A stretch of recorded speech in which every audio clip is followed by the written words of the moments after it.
London, in the year 1500, before the Reformation, before Henry VIII breaks England apart, long before the Great Fire wipes away whole neighborhoods in a single night. At this hour, the city is still half asleep, wrapped in river mist and chimney smoke. But even in dawn's quiet, you can feel it. London is never truly still.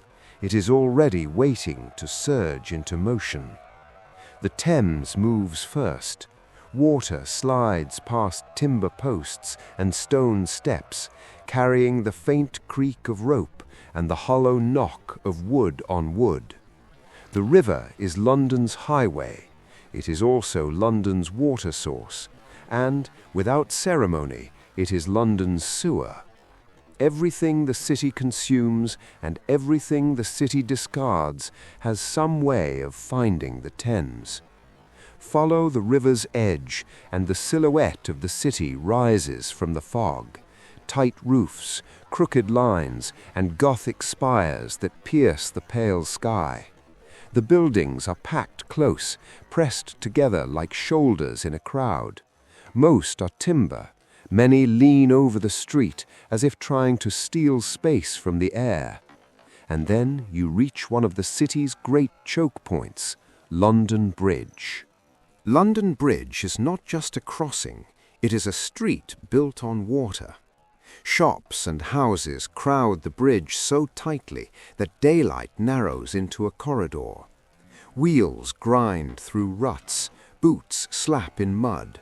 Men squeeze past one another with baskets, sacks, and bundles balanced on shoulders. A cart jams, a horse snorts, someone shouts for space, and the whole bridge briefly becomes a knot of bodies and wood. Near the gatehouse, high above the press of faces, a warning hangs over the entrance, a reminder that this city is ruled not only by coins and commerce, but by fear and authority. Even if you keep your eyes down, you know it is there. London does not hide its lessons. You pass under swinging signboards painted with pictures, boots, keys, tankards, shears, because many who live here cannot read. In this city, symbols speak for shops. A painted image can mean the difference between finding work and going hungry. Beyond the bridge, the streets constrict again. Narrow lanes twist between timber frames, and open gutters run along the sides like shallow, dirty streams. A man steps carefully to avoid the worst of it. Another splashes through because there's no time to pick clean ground. The smell is a constant companion. Damp wood, smoke, sour waste, and the sharp edge of animals kept too close to people. A doorway glows with warmth, an early bakehouse. Flour dust floats in the air like pale mist. A baker slides out loaves, and men line up with pennies ready. Bread is not a luxury here. It is the foundation of a day. It is survival you can hold. As the sun climbs, London widens into noise. Cheapside is the city's market heart, loud, crowded, and hungry. The streets around it fill with shouting vendors and moving bodies, carts forcing their way through foot traffic, boys darting between stalls, and porters carrying sacks that look nearly as heavy as they are. Here, everything has a price, and every price is argued. Butchers work fast, knives, cleavers, and chopping blocks. Meat hangs from hooks, flies gather in the warm places. Fishmongers lay their catch on wet boards. Salted barrels wait behind them like insurance against rot. The scent of fish clings to the air, mixing with smoke and sweat. A stall displays spices in small jars, tiny pinches of faraway places. Spices pass from hand to hand like treasure, because for many they may never be tasted at all. Cloth is rolled and stacked, rough wool for the working man, finer fabric for those who can afford to be noticed. Coins clink, fingers count and recount. One man offers a penny, another refuses, and the bargaining becomes its own performance, part necessity, part pride. A week's wages can be swallowed by rent and food before you realize it's gone. In a city like this, money doesn't sit still, it runs. And with so many bodies pressed together, some hands move for reasons other than trade. A belt pouch loosens, a shoulder bumps, a glance turns. In the market, your attention is a kind of armor. Men shout, laugh, curse, and hurry. They do not come to Cheapside for peace. They come because this is where London feeds itself. Leave the market behind, and the air changes. Not cleaner, just different. Old St. Paul's dominates the city, Gothic and immense, with a spire that seems to stab upward forever. The bells carry over rooftops, over arguments, over everything. The churchyard around it is a crossroads of faith, business, news, and gossip. London's public square wearing a religious face.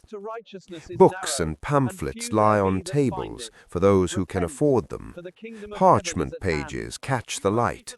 A clerk reads aloud because information here travels through ears more than eyes.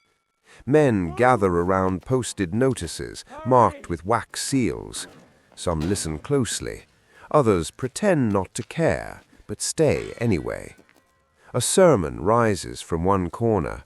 A dispute sparks in another. Debt, insult, competition, these are everyday forces as ordinary as hunger. A man gestures sharply. Another steps forward. Friends intervene before fists settle the argument. And passing through it all are apprentices, boys and teenagers, moving fast under a master's command. In London, apprenticeship is not a short lesson, it's a binding. Years of labor traded for training, shelter, and a chance, only a chance, at becoming someone with a craft, a place, and a future. King body of the city. The sound changes again. Hammering, sawing, scraping, grinding. Smoke pushes out of doorways and hangs low under eaves. Signs swing above workshop entrances. A hammer for the smith, a boot for the cordwainer, shears for cloth work. The streets themselves seem built out of noise. Inside a smithy, the light is orange and alive. A bellows whooshes. Iron is held in tongs like a dangerous animal. The hammer strikes the anvil, and the ring of it cuts through everything. Sparks scatter. Sweat shines on forearms. Apprentices watch closely, learning not just the skill, but the rhythm of the trade. Nearby, a leatherworker punches holes with an awl, stitches strong thread through tough hide. Shoes are not fashion here, they are protection from the city itself. In the wrong shoes, the street will punish you. A cooper hammers hoops onto barrels. A brewer rolls casks that smell of sour grain and yeast. Ale is everywhere, because ale is often safer than water. It is what men drink when they cannot trust what flows in the gutter. Over and over you see the same truth. London is made by hands, rough hands, skilled hands, tired hands. And above those hands are rules. Guilds decide who may work, what may be sold, and how much power a craft holds in the city. A guild mark pressed into wood or leather is more than a stamp. It is permission, it is protection, it is control. To be outside the guild is to be outside the system that decides whether you can earn at all. By afternoon, the streets thicken again. Carts jam, horses snort. Men shout insults and apologies in the same breath. The city is a constant negotiation of space. But the greatest threat doesn't move. It waits. Fire. London's timber buildings crowd so tightly that a candle in the wrong place can become a disaster. Inside homes and shops, flames flicker close to dry wood. Smoke stains beams black. Buckets sit near doorways. Sand barrels wait in corners. People bank coals carefully because everyone knows it only takes one accident to ignite a neighborhood. And yet life continues because it must. Fear is not a reason to stop working. Return to the river and you find the city's pulse in another form. At the wharf, men haul crates and roll barrels.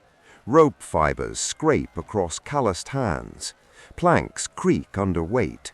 Boatmen shout warnings as vessels cross paths too closely. The Thames is crowded with work, and work is crowded with risk.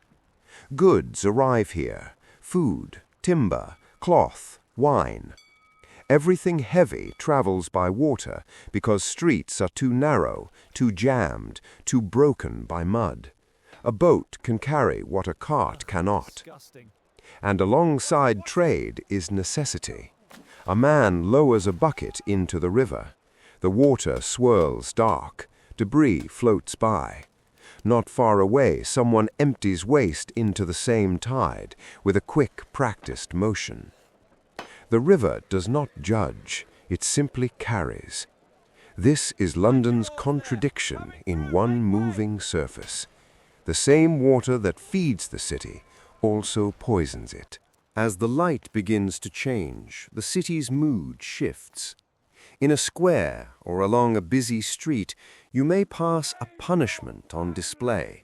A man in the stocks, trapped and humiliated. A crowd gathers, men jeering, pointing, laughing. A guard stands close, not to protect the punished man, but to keep the crowd from turning into something worse. Punishment here is not private. It is a lesson meant to be seen. Authority is performed in public, so everyone remembers who holds the power. And still, not everyone returns home. Many drift toward warmth. Tavern signs creak above doorways. Warm light spills into cold streets. Inside, the air is smoky, thick with laughter and voices piling over one another. Clay cups clack on wooden tables. Ale pours and foams. Dice rattle, coins slap down, and a cheer rises as someone wins a small fortune. Small enough to disappear tomorrow, but large enough to matter tonight. Arguments spark quickly in a room like this. A chair scrapes. Two men stand too close. Friends pull them apart before it becomes a brawl. In London, conflict is never far away. It's in the streets, in the markets, in the workshops, and in the places people go to forget. Outside, the sky darkens faster than you expect. Then the bell begins. Curfew is a sound that changes behavior. Men look up, conversations break, doors close, shutters slam and bars drop into place. Shops seal themselves. The city tightens. Torches and lanterns move like slow fireflies through lanes that fall into darkness almost instantly.